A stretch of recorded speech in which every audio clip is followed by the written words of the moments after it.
Nós estamos, irmãos, estudando Marcos capítulo 5. Eu decidi dar uma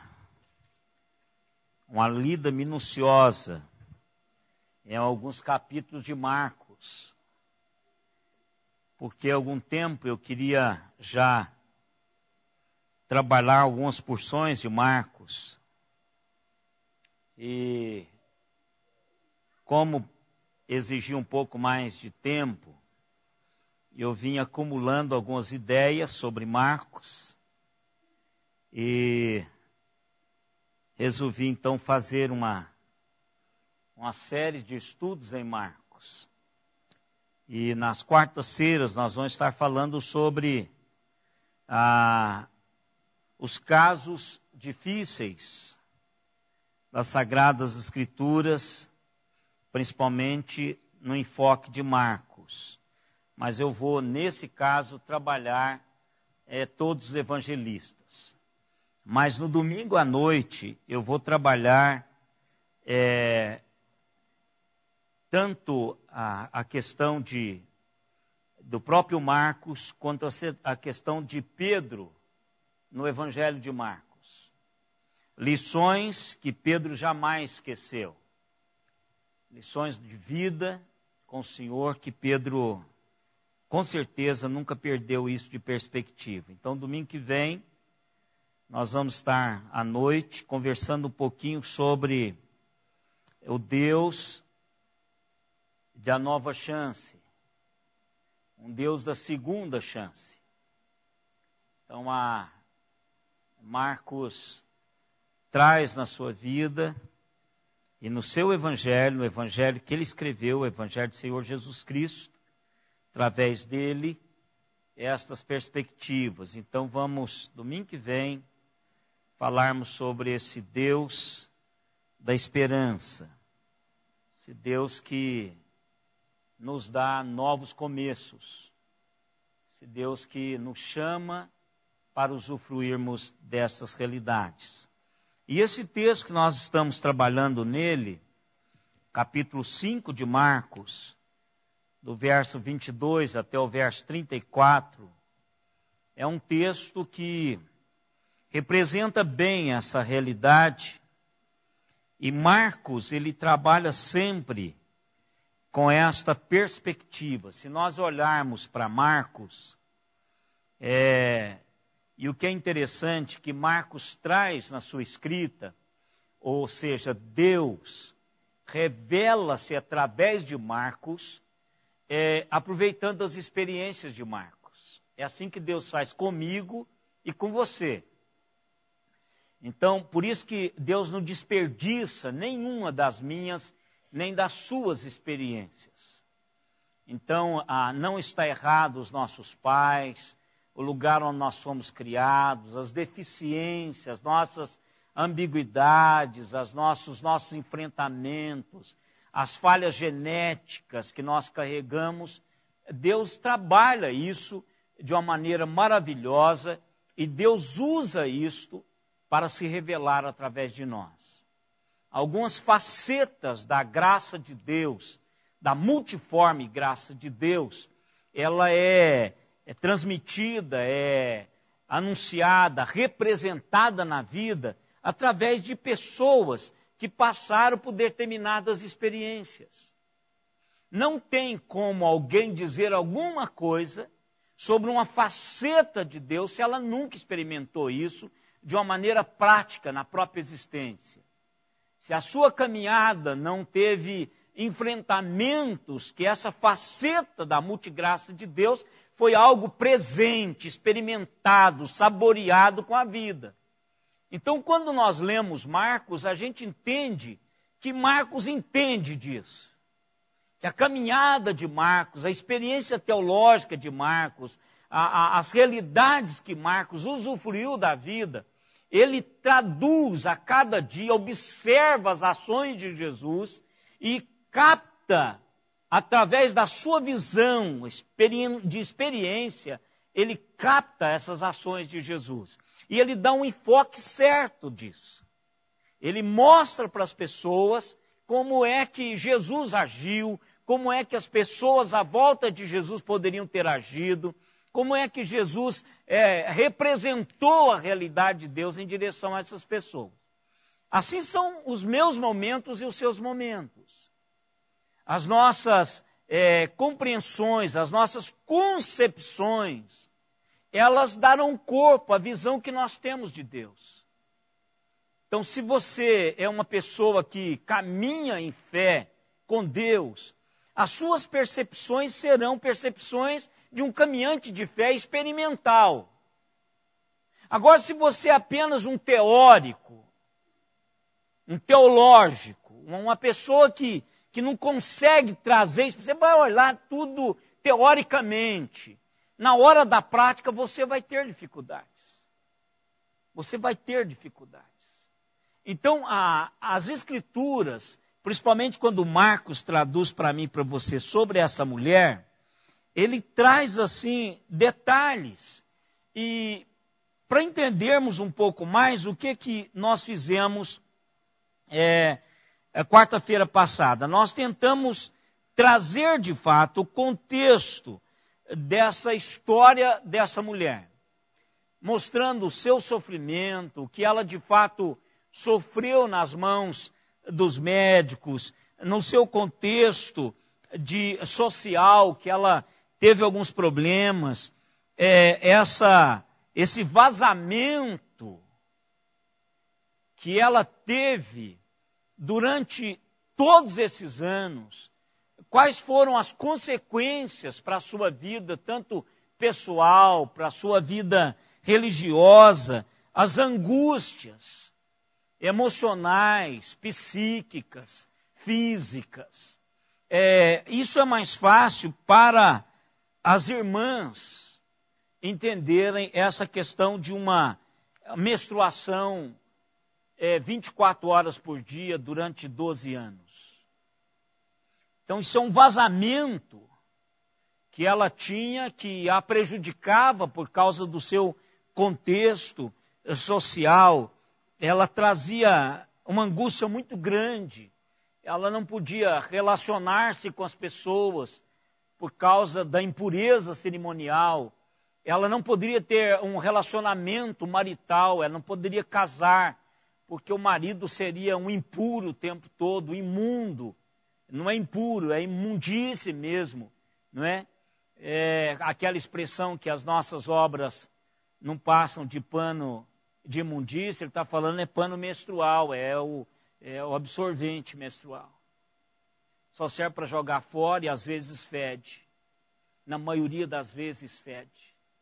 Então, essa visão é uma visão muito dramática, é uma visão que eu e vocês precisamos ter. Então, esse Deus que pisou nesse planeta é um Deus que consegue trabalhar esses vazamentos na minha e na sua vida, as coisas que drenam as nossas vidas e vem drenando há décadas. Sofremos com isso, penamos com isso, pagamos um preço muito caro, emocional, psíquico, social, religioso. Às vezes não somos benquistos, às vezes não carregamos aquilo que deveríamos carregar porque somos contaminadores, segundo nosso ambiente. Então Jesus chega e faz algo especial, dá esperança. O que Marcos quer dizer é exatamente isso. A presença de Jesus é uma presença que traz esperança. Então nós precisamos, irmãos, fazer isso. Cultivar no nosso coração que Deus traz esperança. E como é que essa mulher fez isso? Nós levamos até o momento em que ela descobre que Jesus poderia fazer alguma coisa por ela. E quais foram as implicações desse aproximar de Jesus? Então nós encontramos isso a partir do verso 27. Ela os primeiros versículos mostram que Jesus está indo em direção a um clamor, que é o clamor de Jairo, com a sua filha, que estava doente também, e que Jesus está a caminho para resolver isso, mas ele é interrompido. E Jesus não tem nenhum problema em parar, enquanto ele vai atender um outro, para acudir essa mulher. Jesus não fica irado com isso.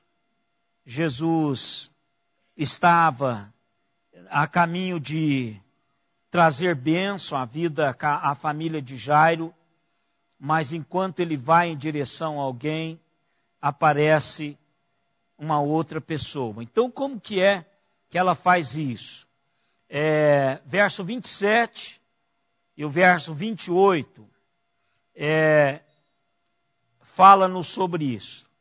Tendo ouvido a fama de Jesus, vindo por trás dele, por entre a multidão, tocou-lhe a veste. Porque dizia, se eu apenas lhe tocar as vestes, ficarei curada. Então, a primeira coisa, irmãos, é a fama de Jesus. Jesus foi anunciado por pessoas que receberam a bênção da sua presença, do seu toque, da sua palavra inconfundível, e que criou na vida daquela mulher uma perspectiva para o seu problema. Às vezes a gente ouvia Jesus dizer para que não contasse os milagres. Olha, vai para casa e não fale para ninguém sobre isso. Eu e vocês estamos vivendo um tempo em que precisamos de contar para as pessoas o que Deus tem feito nas nossas vidas. E isso, irmãos, nós temos que parar de contar isso.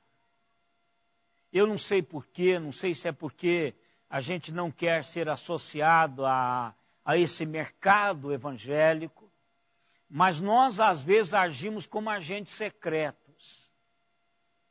A gente não conta a bênção. Nós vivemos com a bênção para nós como se fosse um depósito exclusivamente meu.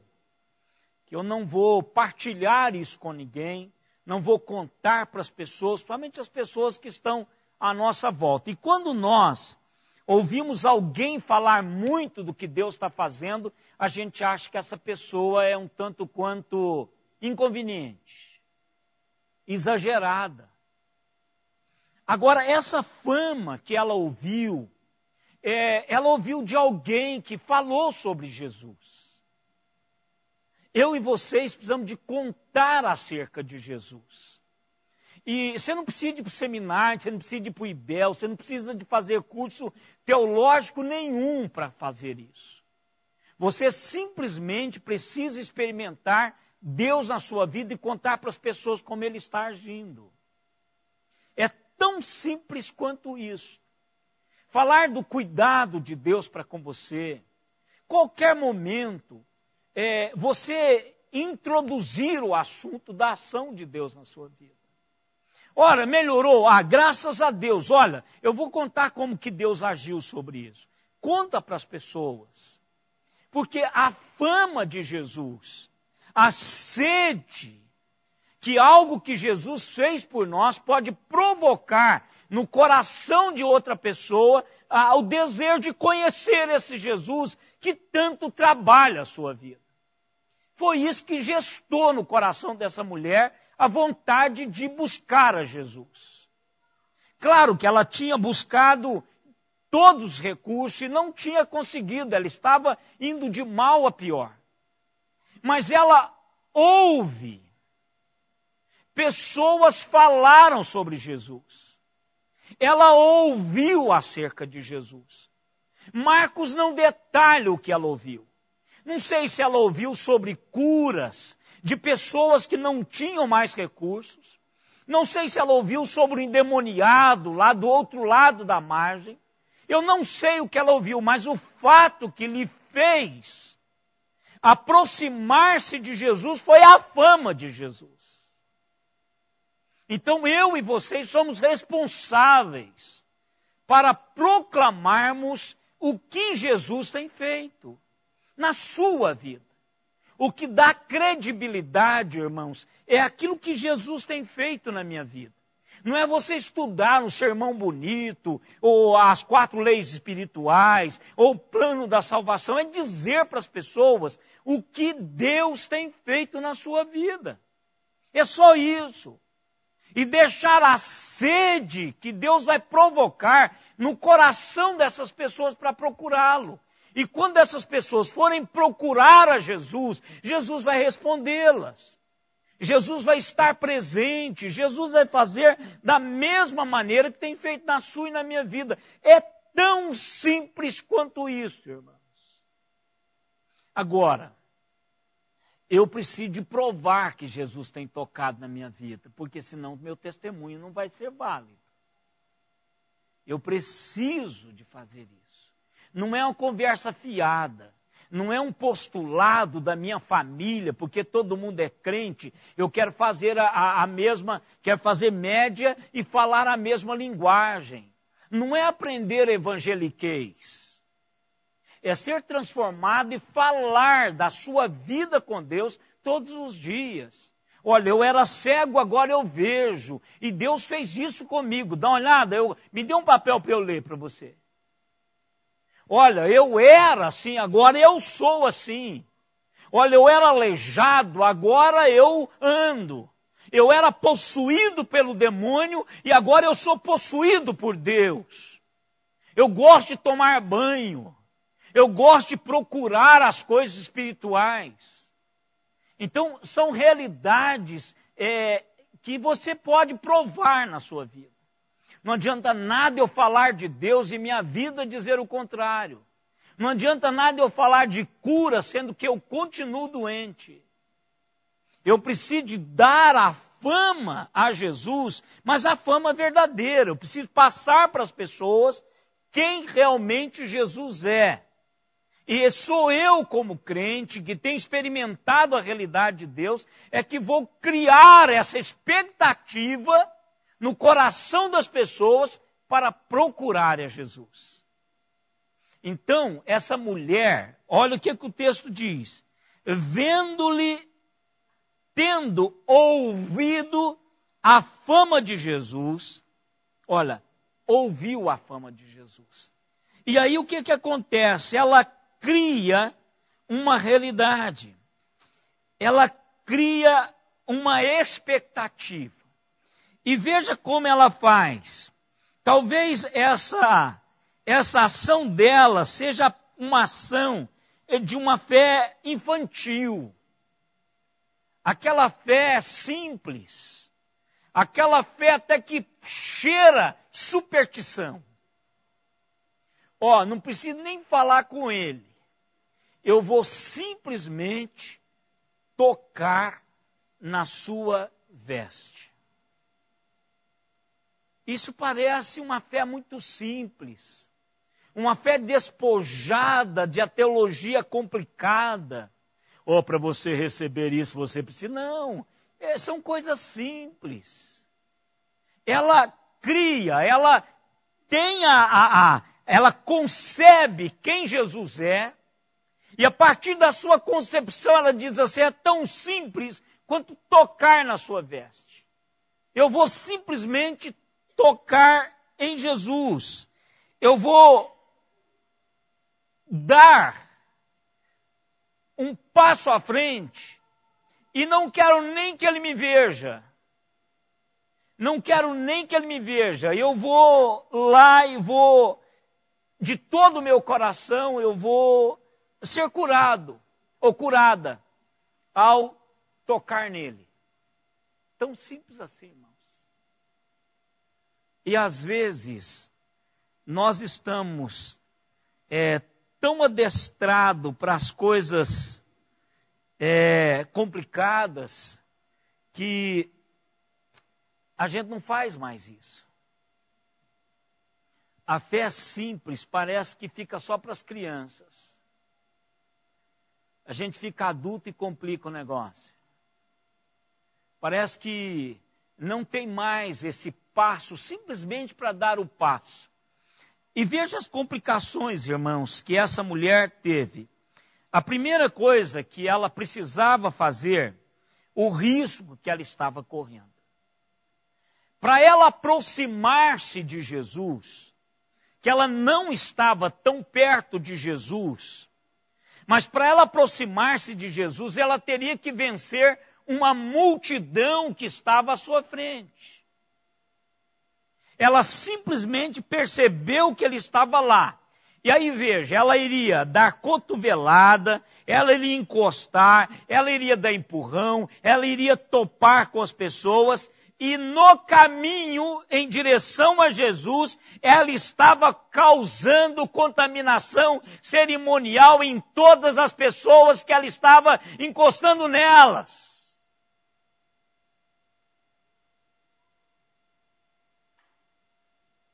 Olha, isso aqui é algo tremendo. Ela estava correndo um risco tremendo.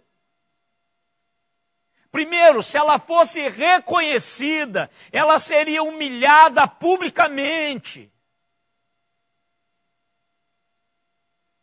E uma multidão como esta, irmãos, vocês sabem que a multidão, a consciência moral de uma multidão, ela é complicada. Ela poderia, inclusive, ser apedrejada.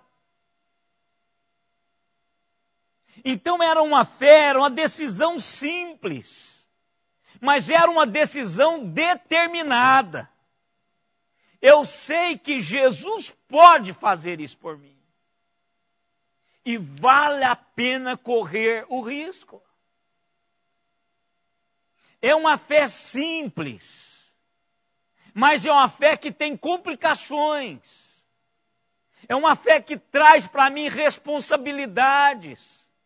Eu arrisco a minha própria vida por aquilo que eu acredito. Eu arrisco a minha vida.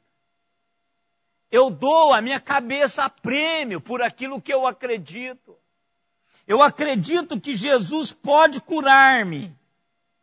Agora, até chegar lá, eu vou esbarrar em muita gente, eu vou correr o risco de ser reconhecida, e sendo reconhecida, posso ser mais humilhada do que eu já sou, posso ser ridicularizada, eu posso ser apedrejada, mas ela decide a si mesma ir até onde Jesus está, a se comprometer, a tocar em Jesus. E ela faz isso. Olha como ela faz.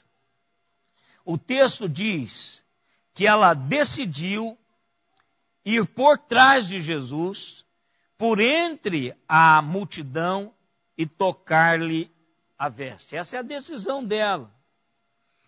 Se eu apenas lhe tocar a veste, ficarei curada. Olha, irmãos, isso é exercício da fé. Não é a veste, é Jesus.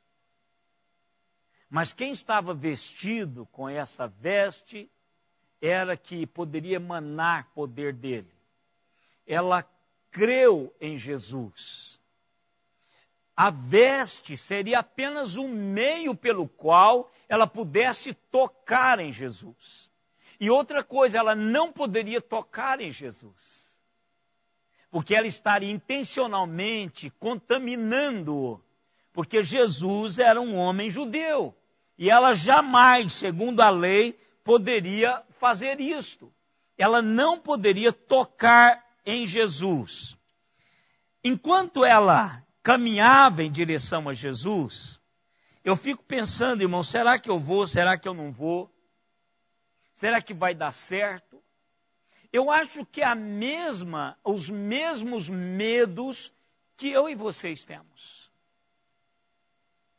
Não há, irmãos, para nenhum de nós, facilidade de acreditar para algo grande de Deus sem medo. E a fé é que vai dar-me o instrumento para vencer o medo. E eu preciso de ir, ainda que com medo. É aqui que está o meu passo de fé. Olha, quantas vezes nós encontramos, por exemplo, eu me lembro agora, daquele pai que trouxe o filho endemoniado, enquanto Jesus estava no Monte da Transfiguração, os discípulos tentam expelir o demônio, não dá conta. Aí quando Jesus desce, ele conversa com os discípulos, pergunta o que está acontecendo, e aí eles estão numa discussão teológica, ao invés de prestar atenção no pai que está angustiado por causa do menino. E aí Jesus pergunta, a ele dirige a Jesus dizendo, se o senhor pode fazer alguma coisa, faça alguma coisa por mim. Aí Jesus diz para ele, se você tiver fé, ele diz, eu tenho, agora me ajude na minha pouca fé. Ou seja, a minha fé, quando eu cheguei, era grande. Agora, quando os seus discípulos não deram conta de expelir o demônio, já não é tão grande quanto. Agora eu estou com medo de não dar certo. Mesmo com o Senhor. Agora me ajude. É isso, irmãos. Eu fico imaginando enquanto ela estava indo, porque ela já tinha ido a médico, ela já tinha nutrido esperança de ser curada, ela já tinha buscado várias, e nada, 12 anos. Gente, isso é uma vida. Quantos anos você tem, Duda? 13? Pertinho da idade da Duda. E o que essa menina já fez na vida não está escrita. Só tem 13 anos. Então, pense vocês. O medo de não dar certo de novo. E ela ser pega. Ela ser repreendida por Jesus. Tudo isso representava barreiras. Ser descoberta, ser apedrejada, ser ridicularizada. É a mesma coisa, irmãos, quando eu e vocês estamos buscando o Senhor. Esses medos fazem parte. Por isso que a palavra de Deus está cheia de Gênesis e Apocalipse. Não temas, não tenha medo. Não tenha medo, não tenha medo, não temas, não temas, não temas, ser forte, não temas, é por causa disso, Deus sabe que a gente tem medo. Deus sabe que a gente tem medo de ser ridicularizado, de não dar certo, daquela petição não ter tanto assim realidades de Deus para as nossas vidas. Ela foi com medo. Ela tanto foi com medo, irmãos, que ela planejou tudo. Eu vou por trás dele. Eu vou ser mais uma que vai tocar nele. Eu vou simplesmente tocar e ser curada. Eu não quero nem que ele perceba que eu fui curada. Eu não quero nem que ele perceba que eu toquei nele. Porque se eu apenas lhe tocar, eu vou ser curada. Eu ficarei curada. Isso é fé. E Jesus valoriza isso lá na frente. Isso para entendermos, irmãos, que pela a fé mais simples que exercitamos, Jesus fala de uma fé do tamanho de um grão de mostarda. Jesus, ele quer que a gente comece a caminhar com ele, acreditando simplesmente acreditando, correndo risco, mesmo tendo medo, porque ele sabe que nós teremos. Ela já tinha isso. Claro que, se nós pensarmos assim no George Miller, no irmão André, no Dave Wilson, no Billy Graham, nessas figuras grandes, no Richard Umbrandt, nesses homens que, é claro que esses homens já estavam acostumados com as ações de Deus, então eles já oravam em plena convicção, eles já não tinham mais medo sobre isso. Mas caminhantes, principiantes, nós temos medo, principalmente do tamanho da exposição que nós estamos. O quanto que nós vamos ser ridicularizados se aquilo não funcionar. o quanto que o nome do Senhor será vituperado, porque nós levantamos a sua bandeira e em seu nome nós estamos agindo. Então a gente tem medo. Mas ela queria fazer isso escondido. Verso 28. O que diz o verso 28? Não, 29. E logo se lhe estancou a hemorragia e sentiu no corpo estar curada do seu flagelo. Ela fez o que ela planejou. Ela passa de planejamento para ação. E o versículo seguinte já é o resultado da ação dela. Então a fé, irmãos, ela não é apenas as intenções do meu coração. A fé leva-me a agir. Aí você poderia perguntar assim, por que é que pulou do planejamento para o resultado da sua ação? É porque ela colocou em prática aquilo que ela arquitetou na sua mente. Olha, eu vou lá, vou por trás dele, vou tocar na sua veste e serei curada. Texto seguinte, e logo se estancou a sua hemorragia, ou seja, ela agiu sobre aquilo que ela pensou. Agora, sabe por que às vezes a gente não tem o fruto? Porque a gente só fica no plano. Olha, Deus é poderoso, tal, para fazer. A hora que você vai para fazer, você diz, não, não é. Você volta. Não, até é, mas não é para mim. É você, como um bom presbiteriano, não vai negar o poder de Deus. Mas você vai racionalizar. Você vai dizer, não, agora é. Para o pastor Ezequiel, para mim não, eu não estou nessa, eu precisava de um pouquinho mais.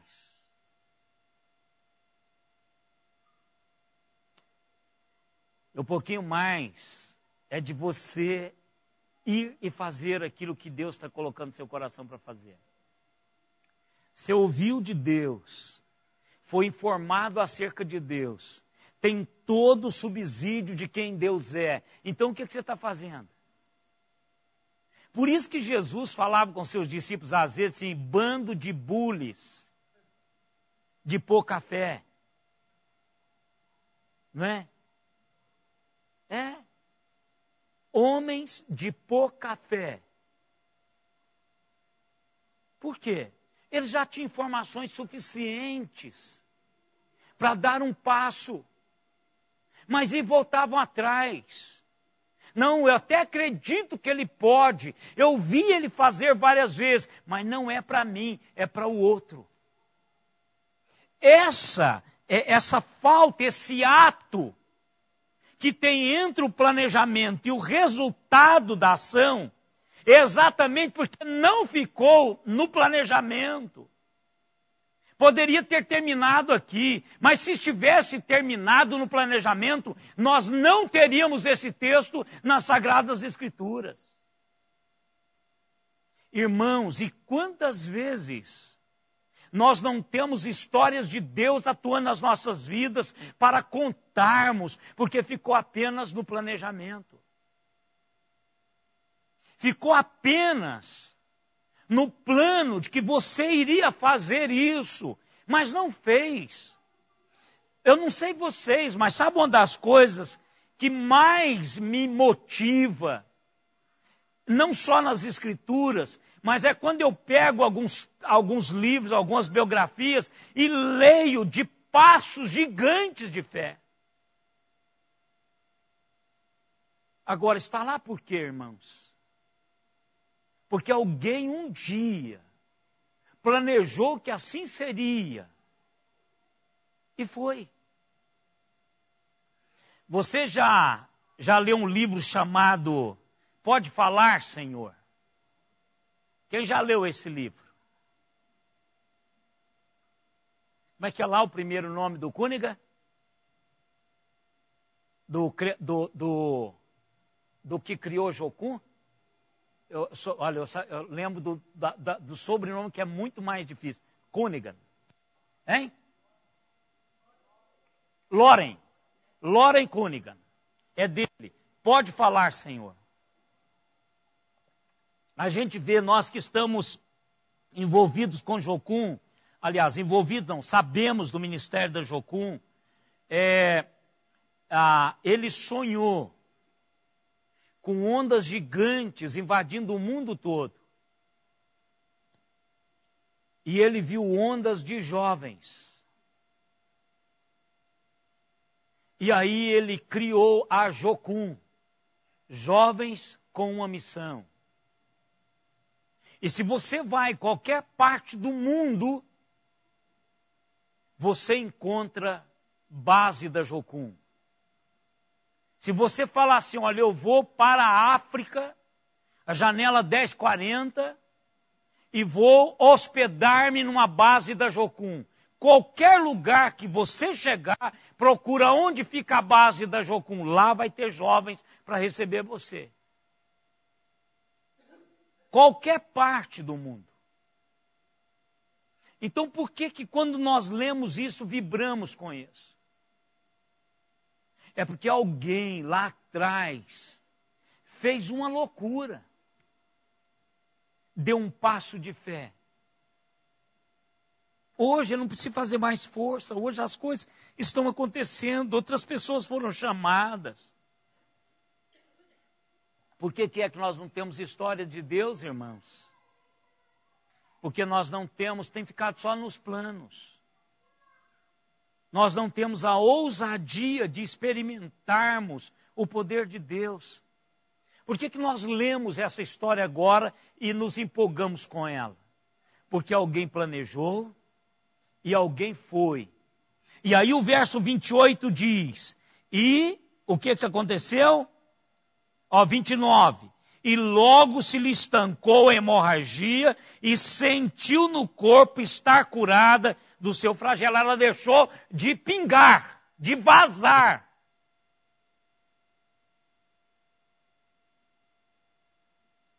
Olha que coisa fantástica. E aí, irmãos, acontece aquilo que acontece normalmente com várias pessoas. Foge. É tamanho o negócio que ela disse, eu não quero ver ninguém. Então ela experimenta aquilo que Deus queria para a vida, aquilo que ela queria que Deus fizesse na vida dela, no caso de Jesus Cristo, e agora ela descobre que Ele é de fato poderoso. Ela experimenta aquilo que ela ouvia falar. Aí agora é um testemunho irrefutável. Irrefutável. Essa mulher agora poderia contar para outras pessoas, os médicos dela, as pessoas da sua casa, o sumo sacerdote, o sacerdote lá onde estivessem os serviços espirituais. Ela poderia dizer, eu estou curada, olha a minha pele, eu não estou mais pálida, eu não estou mais fraca, eu estou curada. Mas agora, irmãos, vem um fato interessante. O verso 30. O que é? Aqui, ó, como eu falei na quarta-feira passada, ela sentiu estar curada do seu flagelo. Eu disse para os irmãos, quarta-feira passada, que essa palavra no grego é como se fosse chicote. O texto está dizendo que ela se sentia ser chicoteada todos os dias por essa hemorragia. Para ela era um flagelo, ou seja, algo que atormentava diariamente. Não é fácil, irmãos, não é fácil. As irmãs sabem disso.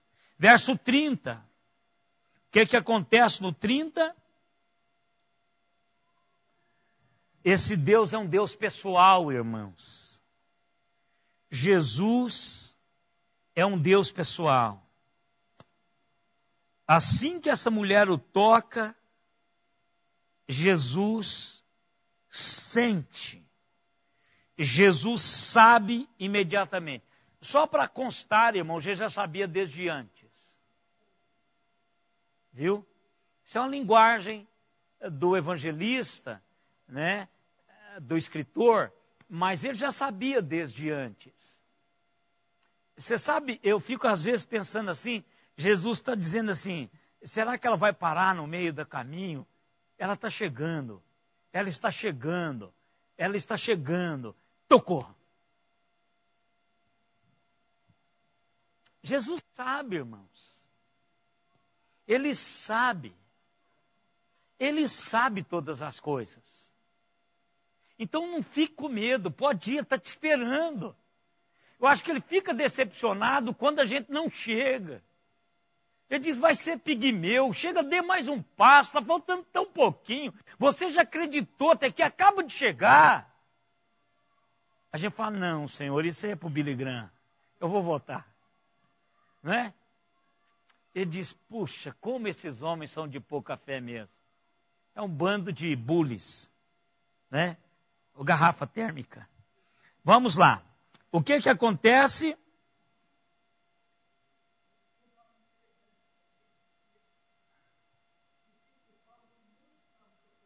Ah, então isso aí é um...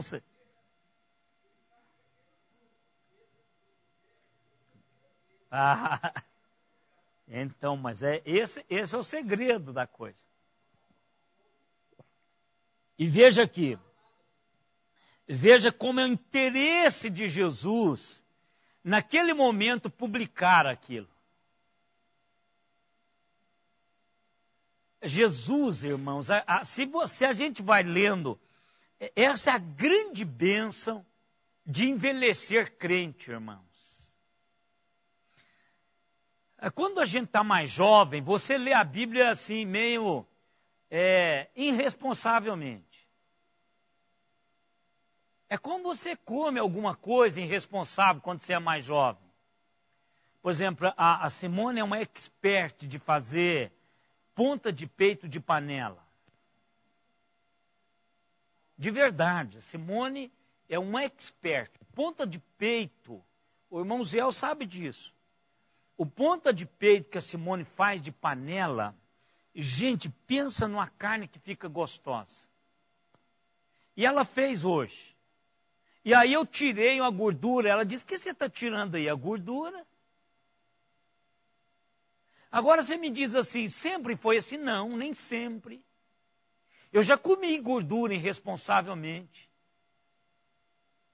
Mas aí você vai envelhecendo, você vai começando a entender que o que você come vai causar em você algumas coisas. Então você vai amadurecendo de tal maneira que você não come qualquer coisa. Eu não como qualquer coisa. Não como. Então você precisa de dar uma quebrada nisso. A palavra de Deus, você vai aprendendo a comê-la. E esse é o bom, que você vai descobrindo coisas que antes você não pensava nelas. Simplesmente comia. Vinha no pacote, misturava tudo e punha para dentro. Faz bem, né? Mal não faz, vai fazer bem, né? Então a gente comia. Quando você vai envelhecendo, crente, você vai descobrindo realidades de Deus que você não descobria antes. Então esse Jesus, ele é tão pessoal que ele não perguntou aquilo ali para humilhá-la, para ler um sermão para ela, para dizer para ela que ela o tornou impuro, que ninguém poderia tornar Jesus impuro. Jesus poderia tocar em qualquer pessoa e qualquer pessoa poderia tocá-lo, que jamais ele se tornaria impuro. Mas Jesus faz isto para mostrar algumas realidades que o texto transmite ao meu e ao seu coração. A primeira coisa que Jesus faz, que eu acho interessante, reconhecendo imediatamente que dele saíra poder, dinamis, não é? Saiu virtude, em outras palavras diz, virando-se. Ou seja, Jesus sabia a direção que ela estava. Então ela toca aqui e ele vira imediatamente, virando-se. Então essa percepção de Jesus em direção a todos que dele aproximam com fé. Aqui a diferença dos toques. As pessoas tocavam em Jesus, mas não tocavam com fé. O toque dessa mulher não é o toque da necessidade, é o toque de que alguém cria nele como filho de Deus. Sai o quê, irmãos? Sai capacidade de cura. Sai da sua potencialidade de curar. Ele, num momento, tocou e saiu. Ele estava energizado, ele é energizado com o poder de Deus. Ele vira imediatamente, porque ele é um Deus pessoal. Eu quero saber quem fez isso. Porque com essa intensidade eu tenho algo mais para dar. Esse toque, nessa intensidade, há algo reservado que ela ainda não recebeu. Quem é? Aí os discípulos dizem, Senhor, para! O senhor quer o quê? O senhor está querendo que tem um monte de gente tocando no senhor aí. O senhor quer saber quem foi que tocou no senhor? Para! Não tem jeito. Olha, o que ele faz? Ele, porém, olhava ao redor para ver quem fizera isto. Jesus estava dando uma olhada. E vocês imaginam essa mulher querendo esconder? O medo. Será que ele vai me rejeitar? Ela foi rejeitada o tempo todo. E uma coisa bonita, irmãos, que coloca aqui é que Jesus não rejeita a ninguém. Nem aquela que vaza. Que tem toda a sua realidade existencial vazando, drenando. Ele não rejeita. Ele não rejeita ninguém. A ninguém mesmo. Os discípulos, homens todos, poderiam ter rejeitado aquela mulher, mas não, ele não rejeita. Ele olha. E eu não sei, irmãos, aqui é uma interpretação minha, talvez seja o meu lado, assim, espiritual. Eu acho que os olhares dele se cruzaram. Porque esse então aí, ele carrega um punhado de coisas. Quer dizer, ele olha ao derredor para ver, e foi naquele exato momento, ela não estava muito longe. Ela não estava muito longe. E também, irmãos, a emoção de se sentir curada é a primeira coisa, quando nós recebemos algo de Deus, a nossa alma quer se render a Ele. E não afastar. Quando nós descobrimos que Deus nos deu algo, que Deus estendeu com graça em direção a nós, o nosso ímpeto é ir para os braços dele, não é correr dele. Embora ela estivesse assustada, por causa do contexto cultural no qual ela estava inserida. Mas ele olha, e para mim há um cruzar de olhos. Jesus não perde, porque Jesus sabia quem era. Essa pergunta de Jesus era uma pergunta retórica, porque ele sabia que ela estava vindo, ele esperava que ela tocasse nele, e quando ela tocou, ele sentiu, e quando ele sentiu, ele a procurou. Então, e Marcos tem muito isso. Marcos tem muito isso, de pular, parece que perde a continuidade da coisa, como ele fez lá atrás. Ela planeja, ela está falando na primeira pessoa e depois ela já vem o resultado. Então vem um então aí, e esse então traz todas essas implicações. Fui descoberta. Ele me viu. A mulher atemorizada e tremendo, consciência do que nela se operara, veio, prostrou-se diante dele e declarou-lhe toda a verdade. Ou seja, ela abriu o coração para Jesus. Ela tornou público, irmãos, o que ela fez. Olha que coisa fantástica. E é o que acontece com todos nós. Jesus espera, Jesus nos procura, porque Ele é um Deus pessoal, Ele não afasta de nós, Ele quer ser tocado, Ele veio para ser tocado, irmãos. Eu fico pensando assim, já pensou, nós não podemos nem aquilatar o que é um culto, como era celebrado pelos judeus. Uma divindade que ficava no lugar chamado Santo dos Santos. Não podia ser tocado. E aqueles que lá entravam tinham um aparelhamento tremendo para lá entrar e entravam morrendo de medo de morrerem na presença desse Deus. Aí quando Deus se faz carne, Ele veio para ser tocado. Ele veio para ser tocado. Ele veio para tocar-nos. Não tem como tocar a divindade. Nós não tínhamos, olha o Velho Testamento. Aquele que olhar para Jesus vai morrer, para Deus vai morrer. Ninguém pode ver o Senhor, porque senão morre mesmo pela santidade de Deus. Até não é porque Deus quer matar, é porque não pode. Há uma contradição muito grande. Nós, miseráveis, desgraçados, pecadores, a santidade de Deus é que nos mata. Não é propriamente Ele, é a sua essência de santidade é que nos mata. Nós não temos como sobreviver na presença de Deus. Aí Ele se encarna. Quando Ele se encarna, aí a gente pode tocá-lo, Ele pode tocar-nos. Ele sabe das nossas dores, das nossas tristezas, das nossas mazelas, dos nossos sofrimentos, das nossas ambiguidades. Por isso que Ele traz esse recurso de Deus e disponibiliza para os que se aproximam dEle com fé. Com fé. E ela vai lá e abre o coração. Ela fala-lhe toda a verdade. Eu imagino ela contando e chorando, irmãos. Não tem como não chorar. Não tem como não abrir.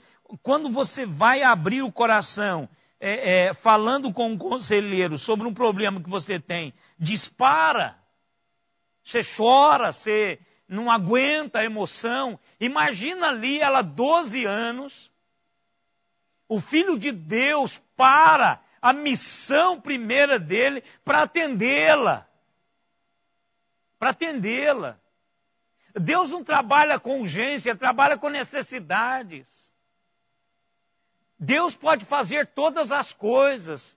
Mas Jesus aqui estava indo para a filha de Jairo e não fala, por que essa mulher está me atrapalhando? Não fala isso em momento nenhum.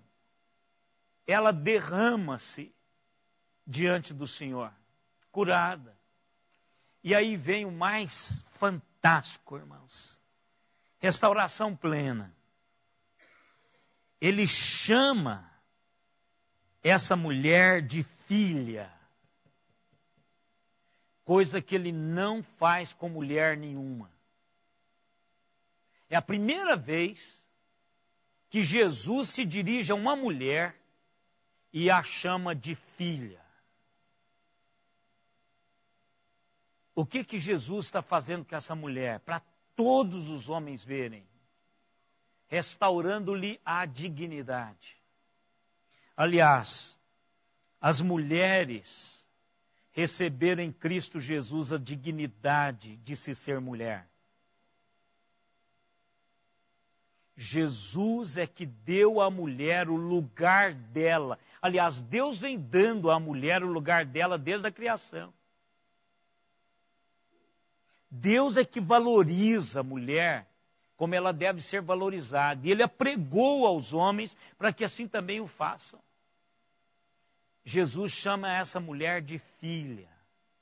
Ou seja, ela era uma pária da sociedade, uma excluída, uma que vivia na solidão, e agora Jesus puxa para si e a chama de filha.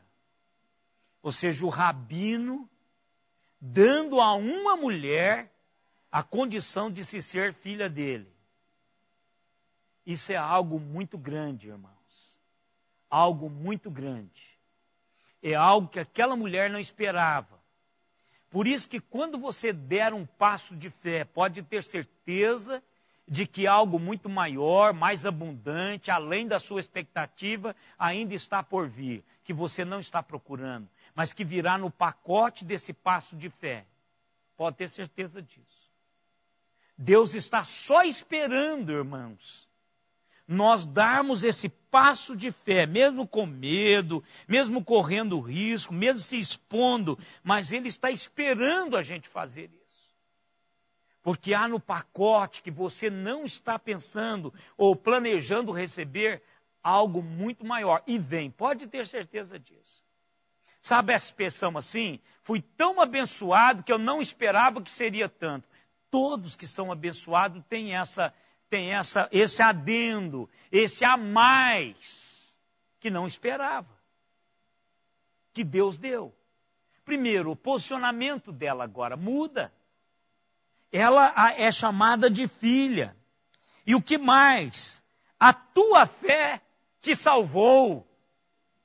Ou seja, ele não está falando da cura, porque da cura já tinha acontecido. Ele está falando de algo mais. Olha, eu vou te levar para casa.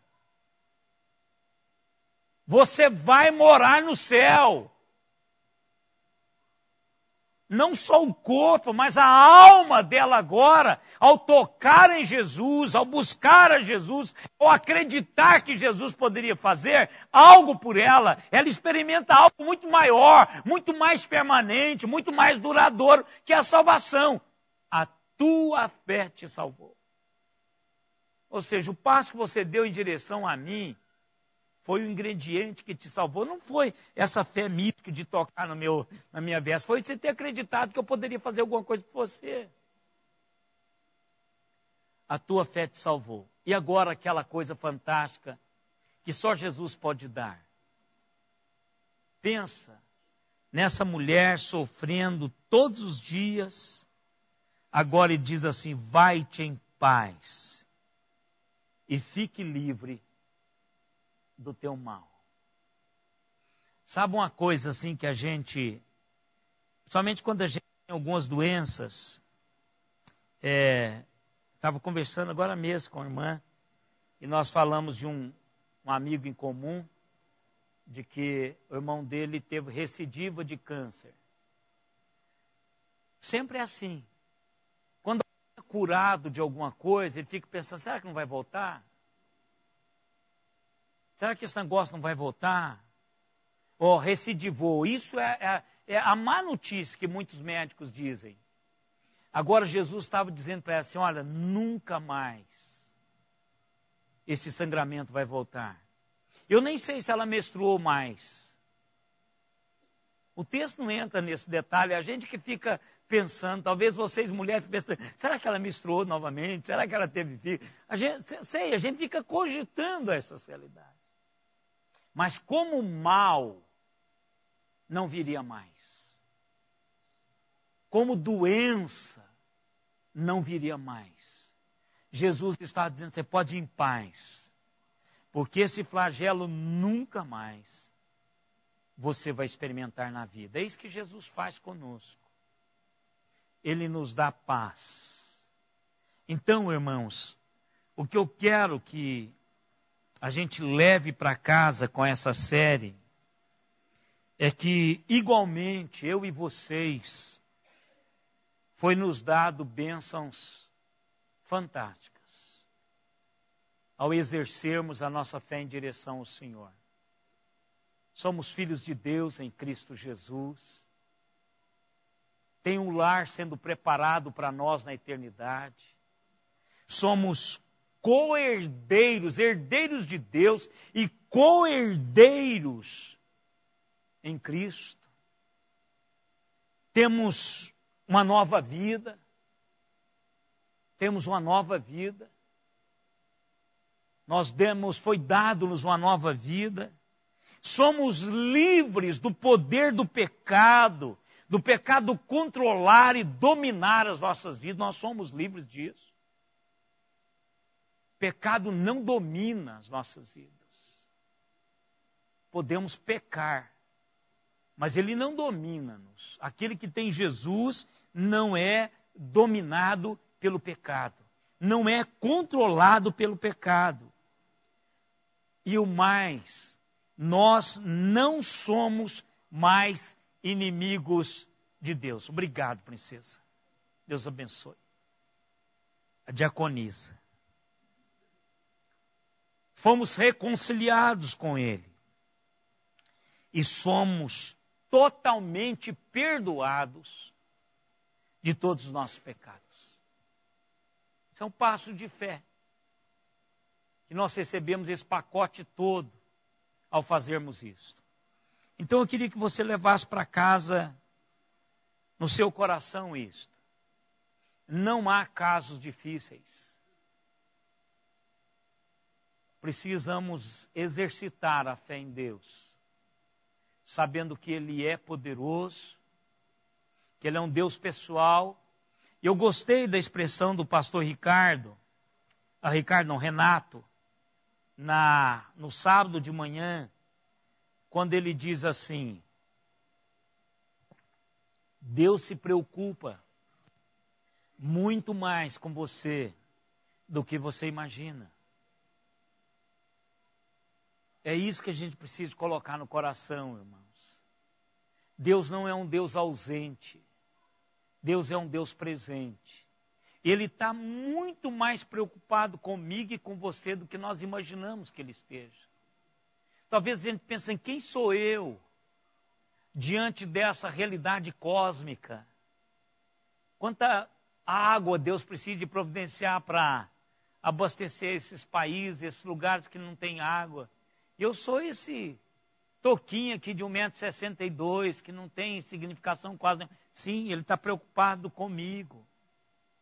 Muito mais do que eu imagino. E Ele estava aguardando aquela mulher chegar. E Ele está aguardando você chegar também. Vá, dê um toque no Senhor. Ou então peça para Ele tocar você. Somente aquela música do Luiz de Carvalho, tocou-me. Jesus tocou-me.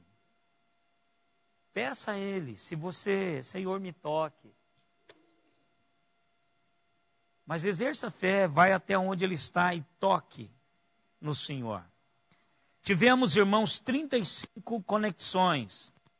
Beraba, São Paulo, Santos, Santa Rita do Passa Quatro, Ribeirão Preto, Presidente Prudente, Pirassununga, Osaka, Milão, Jundiaí, Indaiatuba, Franca, Feira de Santana, Campinas, Belo Horizonte e Araraquara. Deus abençoe a todos vocês e que tenha trabalhado no seu coração, assim como trabalhou no meu, nesse texto. Vamos colocar em pé, vamos orar, agradecer a Deus pela bênção do seu trabalhar nas nossas vidas. Pai amado, obrigado, Deus, por esse momento tão especial na vida de Jesus. Transmite aos nossos corações o zelo, o carinho do Senhor, do Teu Filho, do Espírito Santo para conosco. O que nos resta, ó Deus, dizer ao Senhor é que somos muito gratos. Porque o Senhor para nos atender, o Senhor não nos rejeita, o Senhor nos abraça, o Senhor nos restaura, o Senhor nos promete estar sempre conosco, nos acompanhando, o Senhor nos dá a Tua paz, o Senhor nos livra, Senhor, de todo o mal. Por isso, ó Pai, o nosso coração é imensamente agradecido ao Senhor pelo que o Senhor tem feito por nós. Agora a nossa contraproposta, Senhor, em tudo isso, é que o Senhor nos use para contarmos aos outros da tua grandeza, para que o teu próprio Espírito Santo possa levá-los a encontrar com o Senhor, levá-los a experimentar o que nós temos experimentado, a certeza de uma realidade muito maior, Senhor, que nos aguarda. Por isso, ó Pai, em nome de Jesus, ajude-nos a testemunhar do Senhor, a contar para os nossos vizinhos, os nossos familiares, acerca daquilo que o Senhor tem feito em nós e trazido às nossas existências como recurso do Senhor. Dê-nos, Senhor, a coragem, a ousadia de testemunharmos do Senhor. Obrigado, Pai, por esta noite. Obrigado por cada pessoa aqui presente. Que o Senhor nos motive a estarmos sempre aqui, Senhor, para exercitarmos na Tua presença a nossa fé. Ajude-nos, Senhor, a exercitarmos no dia a dia essa confiança no Senhor. Obrigado, Pai, pelos irmãos conectados conosco. Visite-os com graça e misericórdia, em nome de Jesus. E agora, irmãos, que a graça do Senhor Jesus Cristo, o amor de Deus, o nosso eterno Pai, a comunhão, as consolações e o poder do Espírito Santo estejam em nós e sobre nós, até aquele dia, quando com Ele nós nos encontrarmos.